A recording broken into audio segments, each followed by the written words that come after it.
UN troops. Russia may be asked to send its own troops as part of this force. That's according to the British paper, the Daily Express. According to Mr. Hamilton, who is the Minister of Defense of Great Britain, this might have a positive. There might be a positive answer if the food of the Soviet troops will be paid for. But we don't know what's going to happen said about that in Russia. Now, the situation with regard to the deportation of 12 Palestinians in Israel has led to a complicated situation here. We have here the Islamic Conference. The Israeli delegation has refused to discuss the deportation in Poland. The protests are continuing over the prices. We have strikes of several enterprises in Krakow. There is a strike of protest called by Solidarity 80. Mr. Valensa admitted that life is getting worse. He is worse, which of late, has had too many theoreticians and now needs practical experts.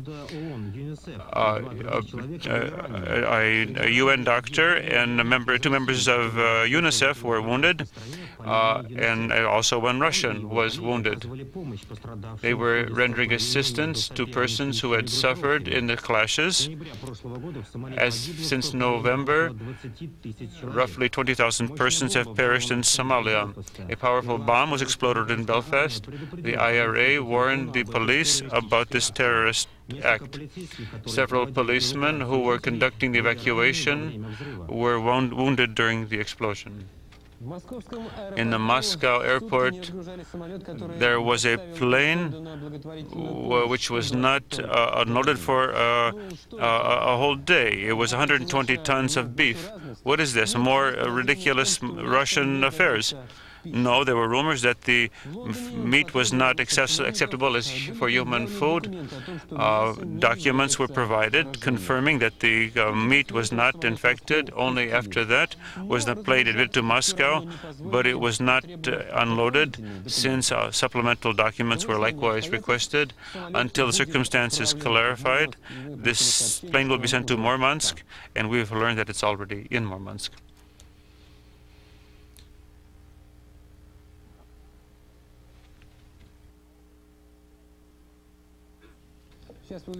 Now, you're going to see a few video reports which we have received by satellite. The police of Denver in America were curious about the unusual sounds coming from a private garage, and they fined the owner of the garage for $2,500 for keeping this lion, whose conduct is often, as we all know, unpredictable. In Harbin in China, the International Ice Festival has opened. The colorful sculptures and these fairy tale-like castles are an unusually beautiful view. That's the sports section coming up. You're listening to simultaneous interpretation from the Russian by John Glad.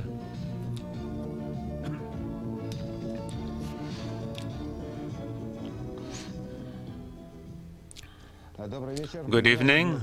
Unexpectedly, the International Chess Championship ended in Italy.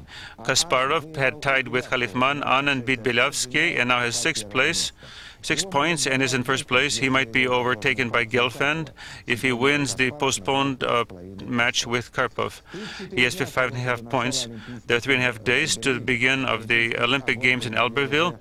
The Olympic flame torch has passed over the very many kilometers in the roads of France to take part in the ceremony. Roughly 2,000 athletes from 60 countries were taking place. The Olympic area occupies 1,600 square kilometers. There are 23 stations checking on the weather. 11.5 billion francs have been spent, but whether there'll be any profits will become clear only later. The athletes don't have much time left.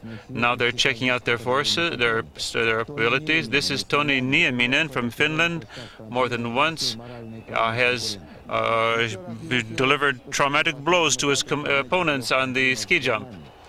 in his ability. This Nieminen from Finland does not have any equals. For the time being, he has won the tournament of 4 ski jumps. Just as confident is Alberto Tomba in the slalom class, where he won over Armand Bittner.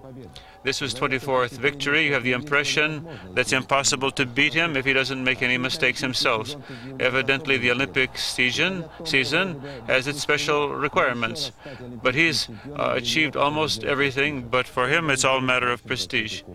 And he's leading in the World Cup Championship. In the Flying Dutchman Yacht Championship, we see 2 French brothers who are winning, and Vincent Berger, who have received no penalties.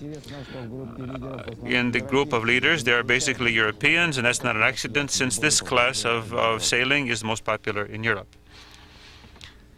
The Paris-Tripoli Cape Town rally is taking place. It's crossed the equator. More than half of the path is over. Of the 333 cars machines which began, only 109 are left. Our Kamazes are still running, with Viktor Moskovsky as the best team. Andrei and Tatiana did not start.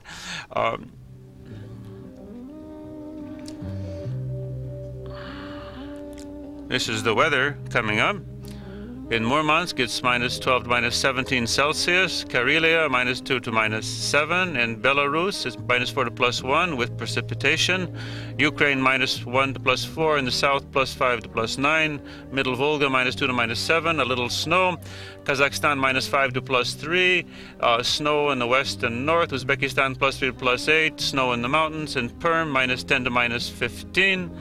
In Novosibirsk, Tomsk, and Kemirovskaya region is -3 in the Altai, -3 to -8. Krasnoyarsk, -27 to -32. And in the east, -40. In Yakutia, it gets down to -47. That's more than 50 degrees below Fahrenheit. Here it's in Magadan, it's -3 to -43, terribly cold. In the Kuril Islands, 0 to -5, a little bit of snow.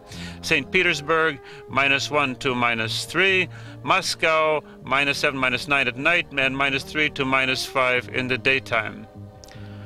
You've been listening to simultaneous interpretation from the Russian by John Glad. And this has been a program of the Informational Television Agency.